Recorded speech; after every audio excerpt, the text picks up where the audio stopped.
જે પગથી મશીનને પેડલ મારીને આ દરજી પોતાના પરિવારનું ગુજરાન ચલાવે છે, આજે એ જ પગ નીચેથી જમીન સરકી ગઈ છે. કારણ છે મધ્ય ગુજરાત વીજ કંપનીનું આ મસ્ત મોટું લાઇટ બિલ. વડોદરાના સુભાનપુરા વિસ્તારમાં એક દુકાનદારે હમણાં જ નવું મીટર નંખાવ્યું હતું.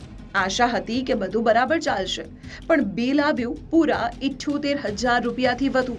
એક નાનકડી દુકાન અને 5 આંકડામાં બિલ જોઈને ગ્રાહકના તો હોશ જ ઉડી ગયા. ગ્રાહક જ્યારે આ બિલ લઈને MGVCLની કચેરીએ પહોંચ્યો ત્યારે રકમ જોઈને ખુદ અધિકારીઓ પણ ચોંકી ઉઠ્યા. જે દુકાનમાં માંડ 2-4 લાઇટ અને મશીન ચાલતું હોય ત્યાં આટલું મોટું બિલ કેવી રીતે શક્ય છે? હાલ તો વીજ કંપનીના અધિકારીઓએ આ મામલે ટેકનિકલ ચકાસણી કરવાની હૈયાધારણા આપી છે. પણ સવાલ એ છે કે નવા મીટર લગાવતી વખતે આવી ગંભીર ભૂલ થઈ કેવી રીતે? શું તમારી સાથે પણ ક્યારે આવું બન્યું છે? વીજ કંપનીઓની આવી ભૂલનો ભોગ સામાન્ય જનતાએ ક્યાં સુધી બનવું પડશે? તમારી પ્રતિક્રિયા કમેન્ટમાં જણાવો.